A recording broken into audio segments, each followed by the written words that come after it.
A partir de agora, nesta emissora, programa Carlos Fonseca.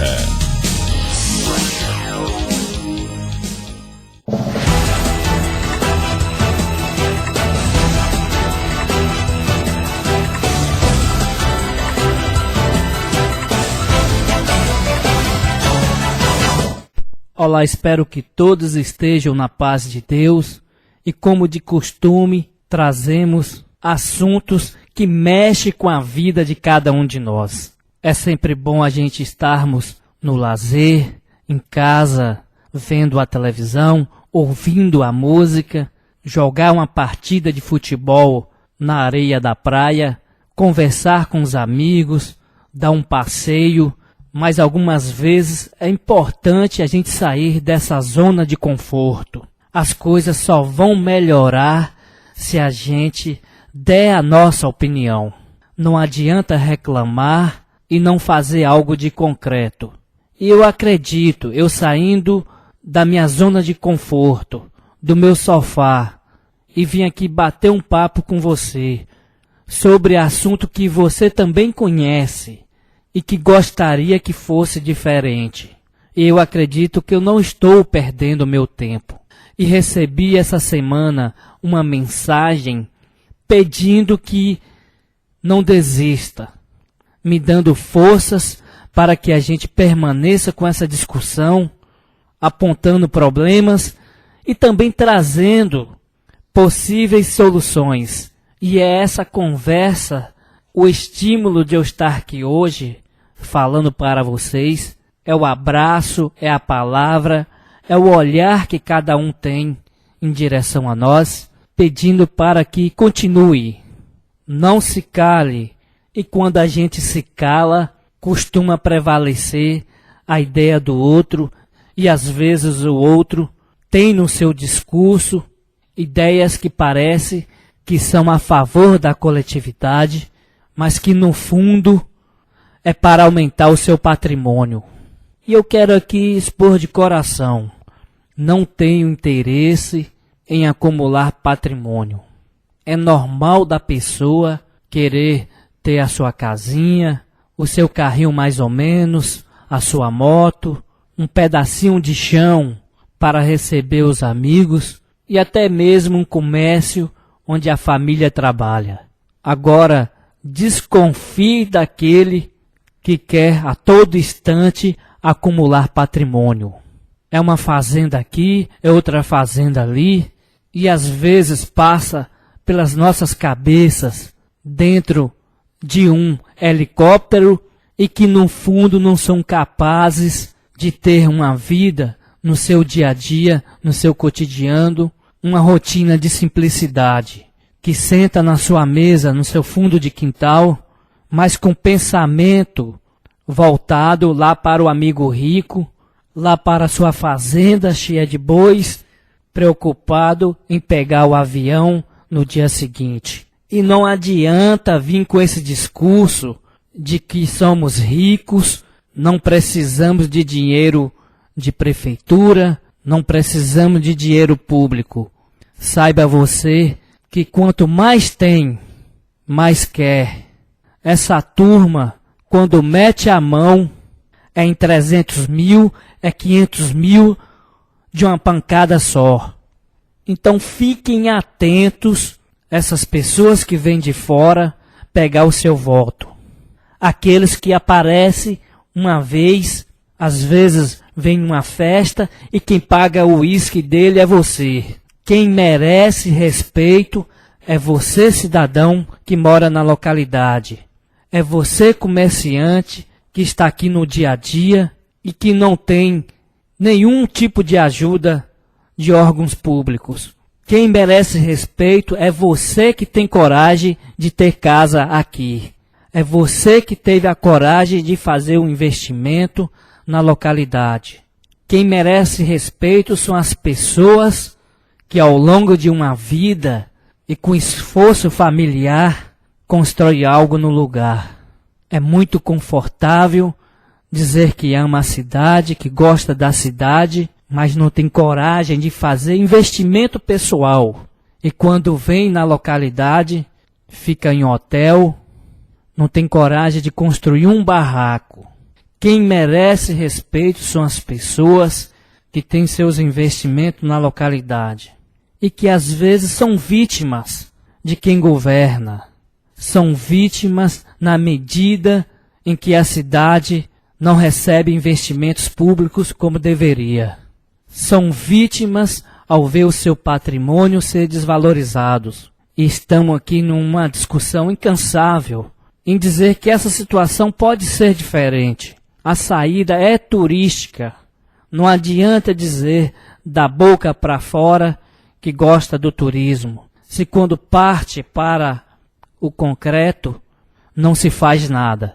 E nós estamos enumerando ações que é possíveis serem realizadas, como por exemplo um aeroporto, como por exemplo a divulgação da cidade em todo feriado nacional com antecedência e trazer atração musical, cultural de peso. É necessário haver um calendário, é necessário haver a estruturação do turismo com turismólogo à frente. E eu estou aqui para te dizer que quem está bem hoje é 2 empreendimentos que vive à custa de prefeitura. O restante tem que esperar a alta temporada. E estou aqui para te dizer que isso vai mudar. Estamos apresentando programa Carlos Fonseca. Pedro sabe tudo sobre rios. A Cachoeira da Cascaia vai dar lá na Groa da Laje. E o córrego? O córrego vai dar no Riacho da Lapinha, ué. E o dinheiro público? Mas sou estranho, eu não sei não. Agora você fisgou, me pegou e eu ainda nada.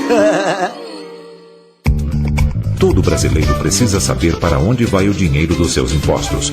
Acesse o portal da Transparência e fiscalize. Dinheiro público é da nossa conta.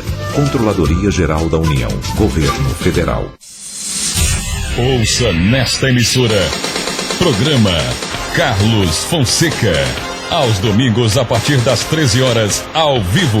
E reprise durante a semana. Programa Carlos Fonseca.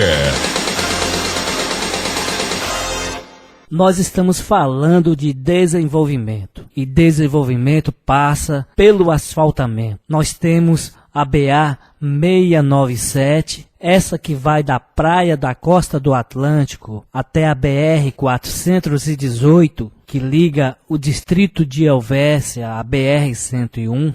Essa BA 697, ela possui 33 quilômetros de chão que precisa ser asfaltado. Essa é uma ação de fortalecimento turístico local. Eu falei nesse instante que os empreendedores locais é que merecem respeito, porque são eles que pegaram as suas economias e investiram no local. O Brasil é um país gigante, onde existem cidades com capacidade de receber o turista muito maior do que a cidade onde vivemos. E esse fator de cidades mais estruturadas do que a nossa é sem dúvidas uma grande ameaça. Discutimos aqui outro dia o perfil do turista. Ele procura cidade com estruturas. Não só a beleza natural vai atrair o turista. Ruas mal cuidadas. Isso causa um desconforto gigantesco para quem visita o local. E como eu estava falando, a questão do asfaltamento da BA 697, sem ser nós que estamos trazendo constantemente essa discussão aqui. Teve uma deputada, que eu não quero falar o nome para não dizer que estou fazendo propaganda, mas é esta deputada que não teve praticamente nenhum voto na localidade, mas não esqueceu de pelo menos fazer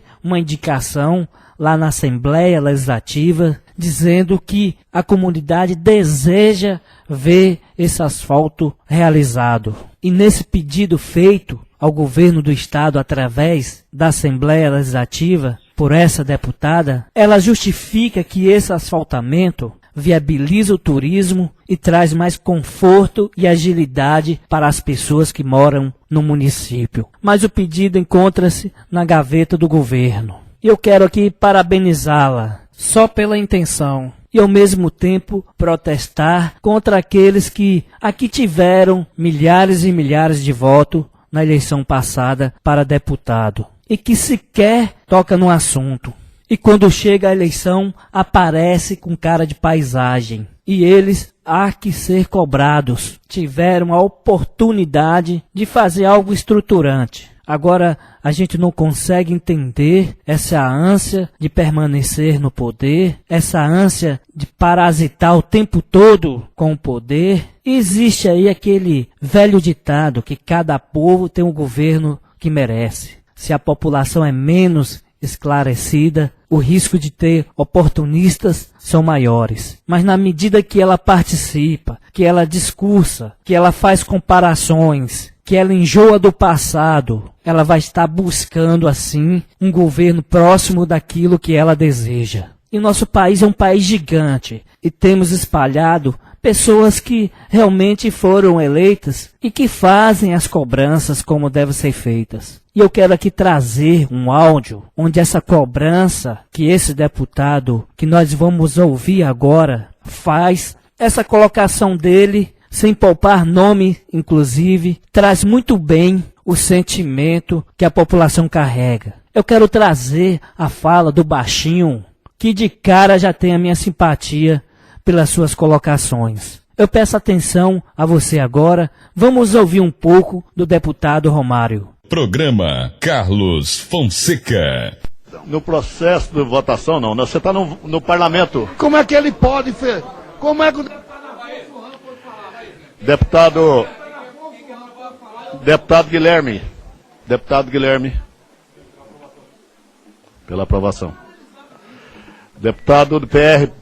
Pelo PR, deputado Zé Rocha. Deputado Romário. Antes do meu voto, eu queria aqui aproveitar a oportunidade de dizer que não pude ouvir todas as palavras do deputado Silvio Costa e talvez eu até discorde de algumas coisas que ele deva ter colocado aqui. Mas do que eu quero dizer é que realmente, depois de tudo que foi feito nessa comissão, de todas as audiências públicas que foram realizadas aqui e fora daqui, pelos senhores, no caso eu, não tive a felicidade de estar presente em uma fora aqui, e pelo empenho árduo do relator, é realmente uma situação vexatória, constrangedora, esse projeto ser dividido em dois. Por quê? Porque nós tínhamos a oportunidade, como foi colocada pelo relator, de, vamos chamar da palavra enquadrar, no bom sentido da palavra, a maior entidade do futebol brasileiro e a mais corrupta também, que é dirigida por ladrão, safado e cretinos, e que eu pude ver nessa comissão, que infelizmente existe aqui dentro dessa comissão a bancada da CBF.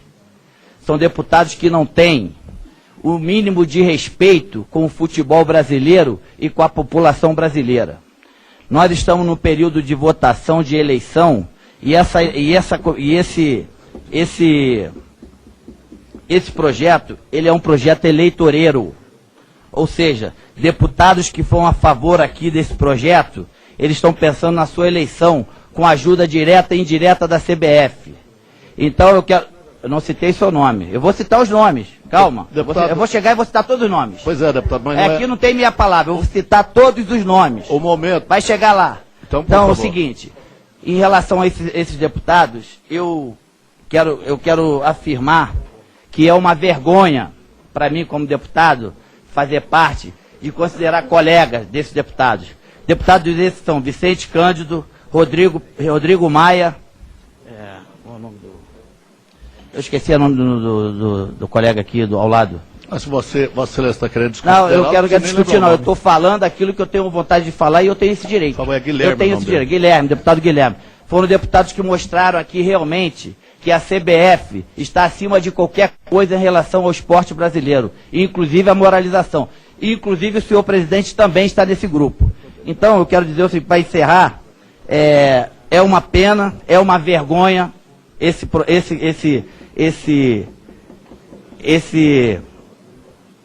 relatório. A gente tinha a oportunidade única de definitivamente enquadrar a CBF, que é um bando de ladrão, inclusive seus representantes devem estar aqui também ouvindo, e infelizmente a gente deixou isso passar. Eu quero dizer que eu vou votar contra e vou continuar brigando para que no plenário a gente possa incluir aquelas coisas que têm que ser incluídas e que seja positiva para o futebol brasileiro e para o esporte brasileiro. Isso é que eu tenho a dizer, presidente. E mais uma coisa para finalizar.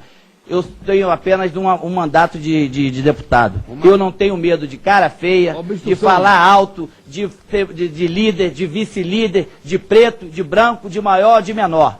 Eu tenho aqui os mesmos direitos de todos. E eu estou preparado para qualquer situação.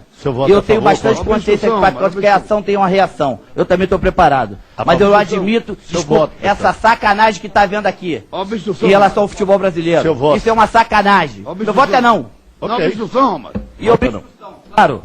Seu voto é obstrução. Deputado Guilherme Mussi, já voto sim. Eu vou falar bem baixinho agora, para lhe Deputado Zé ajudar. Rocha, PR. Para lhe ajudar, Deputado presidente. Romário, não. Não, obstrução. Deputado Romário foi obstrução. Foi obstrução. Deputado Rodrigo Maia. Presidente, se o deputado Romário votou obstrução, caiu a verificação. Não caiu a verificação. Caiu a verificação. Claro que não. Lógico que não. Estamos apresentando Programa Carlos Fonseca. Haroldo conhece todas as ruas da cidade. Seguinte, a Estrada dos Bandeirantes vai até Vargem Grande, copiou? E a gente vai pela Barra, pode crer? E o dinheiro público? Vai pra onde? Como assim? Todo brasileiro precisa saber para onde vai o dinheiro dos seus impostos. Acesse o portal da Transparência e fiscalize. Dinheiro público é da nossa conta. Controladoria Geral da União. Governo Federal.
Programa Carlos Fonseca. Estelionato eleitoral. Essa é uma expressão que já vem sendo discutida há algum tempo e para combatê-lo está sendo estudado um mecanismo, uma lei que vai funcionar como um código de defesa do eleitor. Está sendo discutido a nível nacional e também a nível municipal. Essa proposta a nível municipal de combater o estelionato eleitoral vai de encontro os objetivos da transparência citado em alguns artigos da Constituição brasileira. Um projeto nesse sentido, partindo de nível municipal, jamais seria objeto de uma DIN, ou seja, de uma ação direta de inconstitucionalidade, porque ela está em consonância, em conformidade com as legislações de transparência.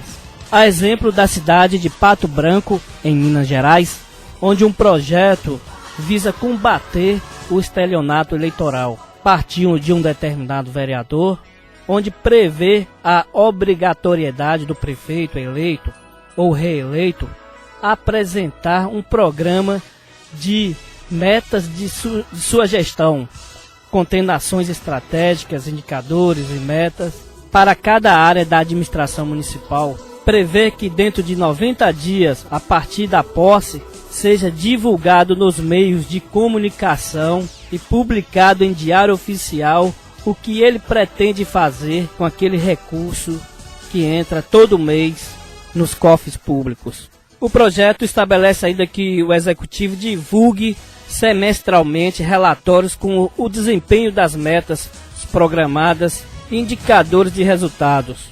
Eu quero ouvir agora o legislador dessa determinada cidade com esse projeto e logo em seguida eu volto com alguns comentários do mesmo projeto de combate ao estelionato eleitoral, ou seja, de combate às promessas de palanque e que não são cumpridas depois. Quero trazer como está essa discussão a nível nacional que vai servir para o restante do país. Estamos apresentando Programa Carlos Fonseca. Com a proposta, o vereador pretende que esse documento seja apresentado até 90 dias da posse, que seja divulgado nos meios de comunicação e publicado em diário oficial. A matéria tem o objetivo de combater o estelionato eleitoral, obrigando que o prefeito apresente algumas metas do que ele planejou fazer em 4 anos. Essa ideia já foi implantada em algumas cidades do país e não é de cunho punitivo, mas é uma ferramenta pela qual o munícipe pode acompanhar o cumprimento das metas e cobrar ações do prefeito, explicou Guto Silva. Em todo o mundo, esse movimento começou em Bogotá, na Colômbia, hoje tem em vários lugares do mundo, e o Brasil também aderiu, alguns municípios do Brasil aderiu, para que na Constituição Municipal, né, nossa Carta Municipal, seja colocada uma emenda que obrigue o prefeito municipal, após 90 dias de início de sua posse, a colocar algumas metas quantitativas do que ele fará em 4 anos. Já está em funcionamento em São Paulo, algumas cidades de Minas Gerais, e nós estamos toda a casa, com o apoio de todos os vereadores, tentando inserir isso no nosso município, porque ele não tem um cunho proibitivo, ele não pune o prefeito, mas tem um cunho moral, cobrança social em cima desse prefeito, justamente para inibir aquela política feita com leveza, onde as promessas no pleito eleitoral ou as promessas de governo não sejam cumpridas. E, sobretudo, é uma ferramenta potente para que o munícipe consiga acompanhar em tempo real, trimestral, a evolução daquelas metas propostas de forma quantitativa pelo governo municipal, pela municipalidade. Naturalmente, metas qualitativas não tem como apurar. Mas algumas metas quantitativas, como aumento salarial para servidores, a questão de arrecadação, quanto vai ser destinado a isso, quantas escolas vão ser construídas, quantas creches vão ser construídas, é possível colocar nesse pacote. Então vejam bem, os senhores, o projeto em si, ele visa reduzir esse impacto de que muitos políticos, né, tradicionalmente, prometem mundos e fundos, mas na hora da execução fica comprometido.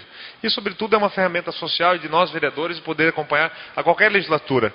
Talvez, ainda há tempo, esse mecanismo fique para outros prefeitos. É isso que nós pretendemos, que haja lisura, haja respeito e, sobretudo, haja coerência nas propostas de qualquer prefeito, seja no próximo mandato, no próximo e assim por diante, com uma coisa tão importante que é o voto. O cidadão vota num plano de governo, vota em algumas ideias, e essa ferramenta aproxima a realidade para que ele possa acompanhar o que foi executado. Ouça nesta emissora, programa Carlos Fonseca, aos domingos a partir das 13 horas, ao vivo, e reprise durante a semana. Programa Carlos Fonseca.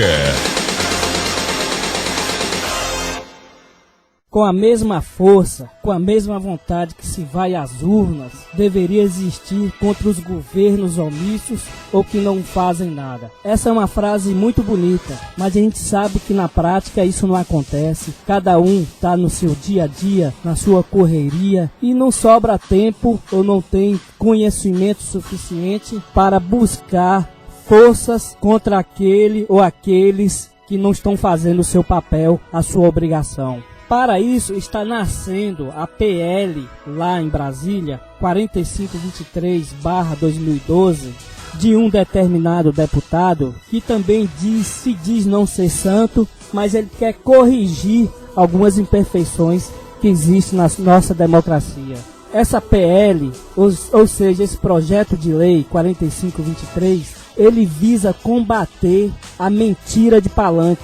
Hoje, a lei eleitoral prevê a exigência de registro de proposta para os candidatos aos cargos de presidente, de governador e de prefeito. Apenas prevê o registro de proposta, ou seja, os chamados planos de governo, que a gente sabe que na maioria é tirado da internet, copiado de outro município, sem um estudo das necessidades locais, e que a lei só faz exigir que registre em cartório, mas não exige o cumprimento daquilo que foi prometido no palanque, que foi prometido no plano de governo, copiado às vezes da internet, do computador. Agora, esse projeto de lei que está em tramitação, ele já prevê punição.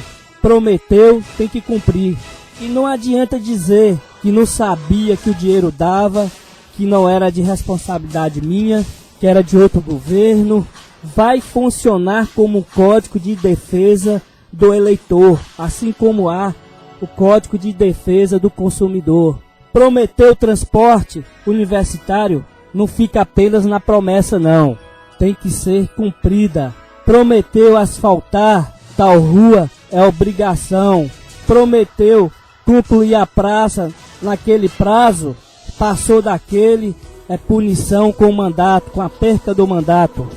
O projeto prevê combater a propaganda enganosa durante a campanha, ou seja, durante o discurso de palanque e durante o mandato.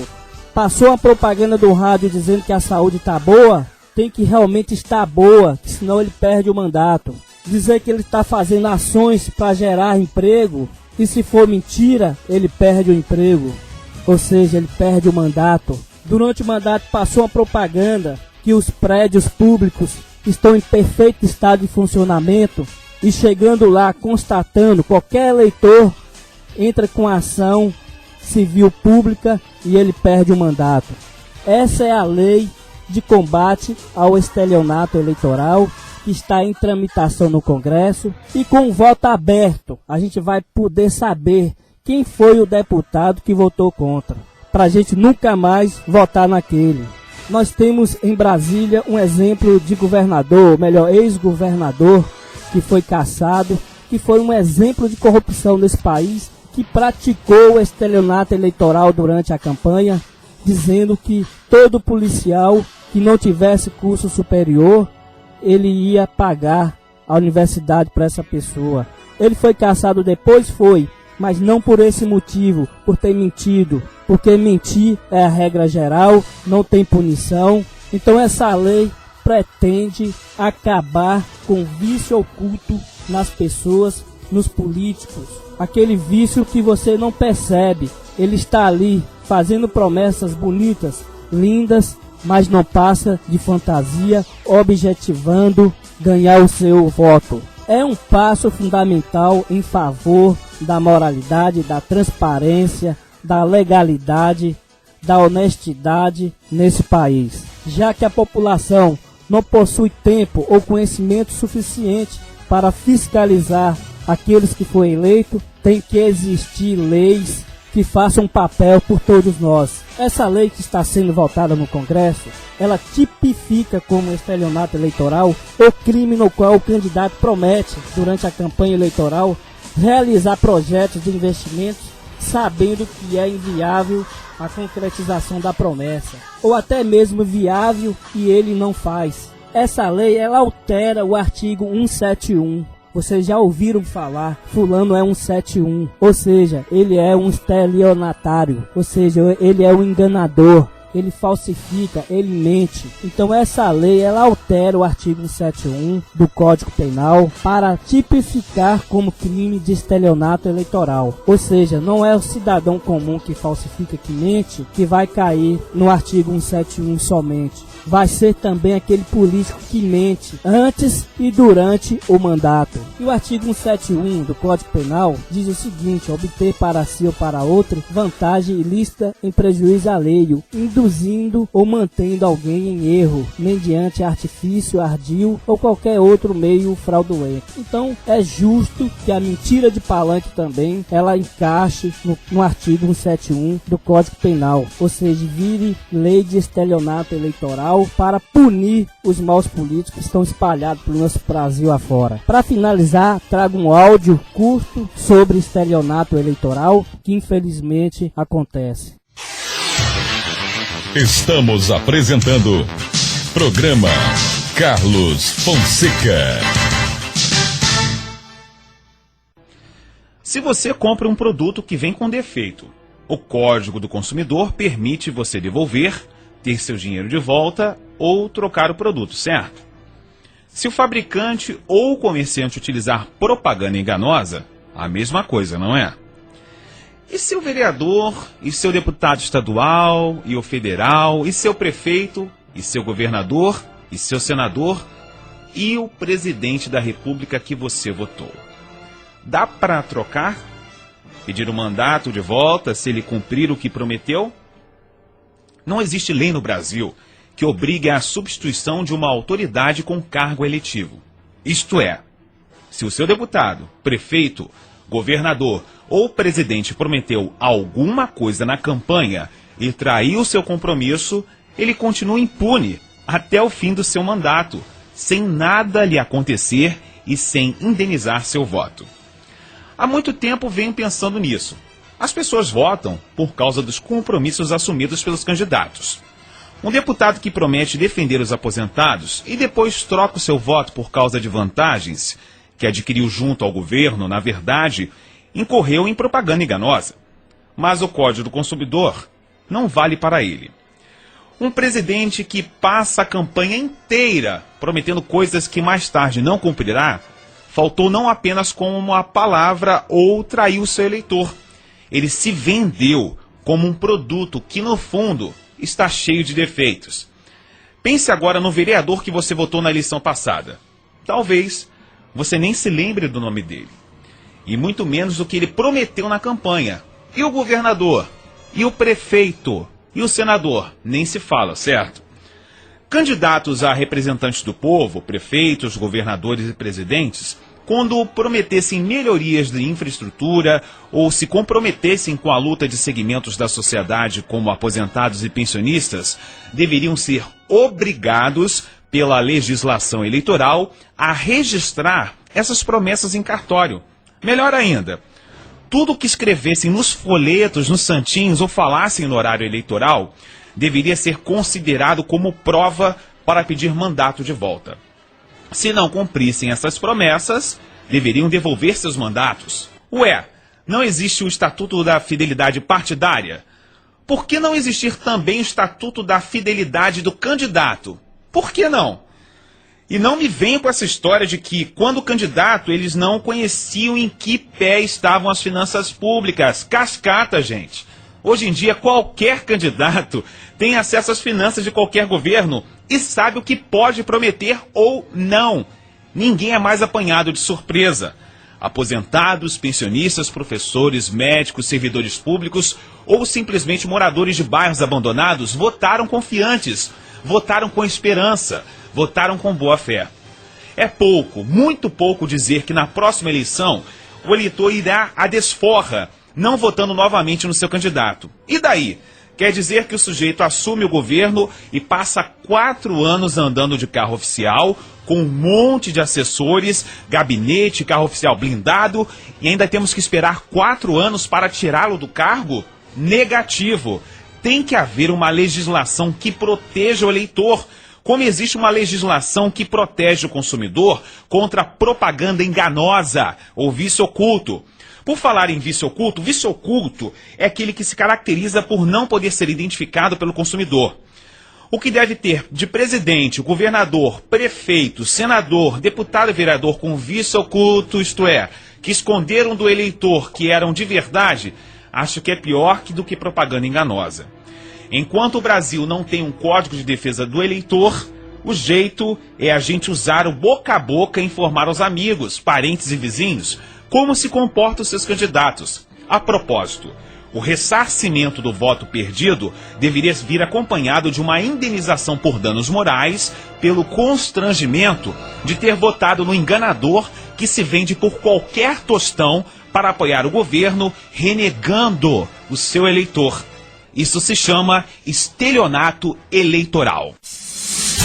Ouça nesta emissora, programa Carlos Fonseca. Aos domingos a partir das 13 horas, ao vivo. E reprise durante a semana.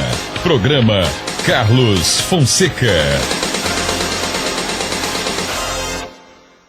As promessas não cumpridas dentro do meio empresarial, dentro do meio político, elas são cruéis. Um grande abraço e estarei de volta com mais força ainda.